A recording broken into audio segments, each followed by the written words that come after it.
ایک بزرگ فرماتے تھے اگر کسی کو تم برائی میں بھی دیکھو تو یہ سوچو ہو سکتا ہے اس کی زندگی کی آخری برائی ہو پھر وہ توبہ کر لے، اور میری زندگی کی ہو سکتا ہے یہ آخری نیکی ہو، مجھ سے کوئی گناہ سرزد ہو جائے۔ کتنے لوگ ہیں جو مرتبہ کمال پہ پہنچے لڑک گئے، بڑے بڑے لوگ تھے لیکن انجام ٹھیک نہیں ہوا۔ بلعم بن باورا کی مثال ہمارے سامنے موجود ہے۔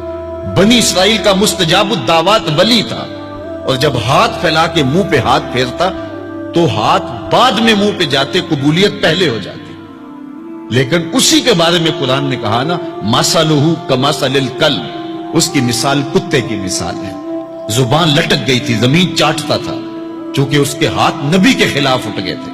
اس نے سمجھا تھا میں مستجاب الدعوات ہو گیا ہوں، اب جو چاہوں جس کے بارے چاہوں بد دعا کر دوں، لیکن بد دعا اپنے حق میں نکل گئی، زبان لٹک گئی۔ اس لیے میاں صاحب بولے، پڑھنے اتے مان کرینا نہ آکھی میں پڑھیا، او جبار کہار صداوے متا روڑ دیوے دودھ کڑیا۔ تو اس لیے ہر وقت ڈرتے رہو۔ ابھی ملیکہ کہتے ہیں میں نے 30 اصحاب رسول سے ملاقات کی ہے، 30 اصحاب رسول سے، تو میں نے ہر شخص کو فکر مند پایا ہے۔ وہ کہتے تھے ہمارا انجام ٹھیک ہو جائے، انجام ٹھیک ہو جائے۔ حضرت سیدنا ابو بکر صدیق رضی اللہ تعالیٰ عنہ، جن کے بارے میں میرے رسول کی زبان سے لفظ نکلے، ابو بکر فی الجنہ، ابو بکر جنتی ہے، لیکن وہ کہتے ہیں ایک چڑیا کو دیکھ کے شاخ پہ بیٹھی ہے، کہا واہ چڑیا کتنی موج ہے تجھے، ایک شاخ سے اڑتی ہے دوسری شاخ پہ بیٹھ جاتی ہے، اور قیامت کے دن تیرا حساب بھی نہیں ہوگا، پسے تو ہم ہیں جن کا حساب ہوگا۔ یہ وہ لوگ ہیں جن کی زندگی دیکھیے، ان الشیطان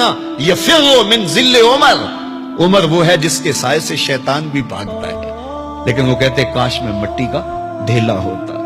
اللہ اکبر۔ حضرت عمر کہتے ہیں کہ اگر برابر سرابر بھی چھٹ گئے تو غنیمت جانیں گے، اگر برابر بھی چھٹ گئے تو پھر بھی غنیمت جانیں گے۔ یہ وہ لوگ ہیں جن کی زندگیاں تقوی سے عبارت تھی، اور اللہ کی خشیت جن کے سینوں کا نور تھا اور باطن کا سرور تھا۔ ہمارے بہت سارے معاملے اور بہت ساری خرابیوں کی جڑ یہ ہے کہ ہم نے اس دنیا کو اوڑھنا بچھونا بنا لیا۔ ایسے اس دنیا میں ہم زندگی گزار رہے ہیں جس طرح ہم نے اس دنیا سے کبھی جانا ہی نہ ہو۔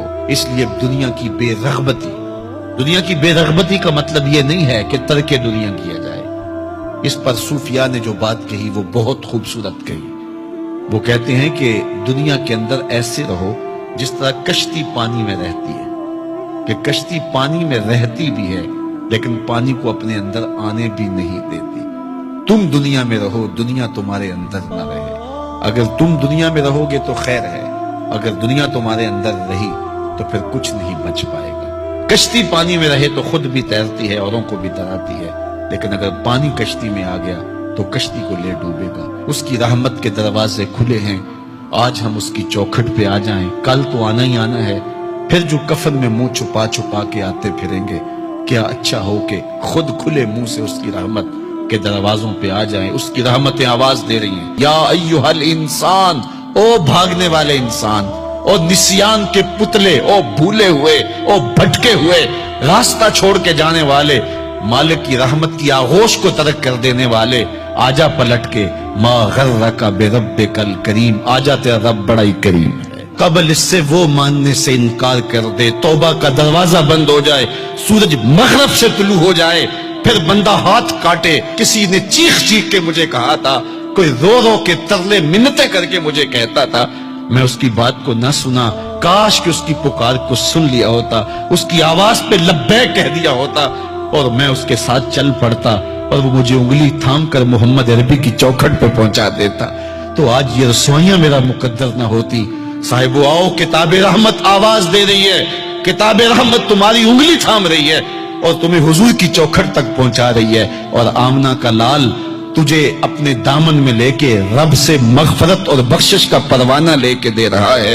مجرم ہو تو منہ اشکوں سے دھوتے چلے آؤ، آؤ در تواب پہ روتے چلے آؤ، قرآن میں مذکور ہے بخشش کا طریقہ، سرکار کی دہلیز سے ہوتے چلے آؤ۔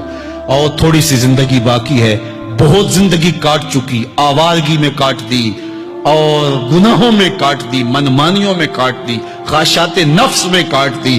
آئیے ابھی سے اپنے اندر کو تبدیل کر لیجئے، اپنے احوال کی تبدیلی کا عزم مصمم کر لیجئے۔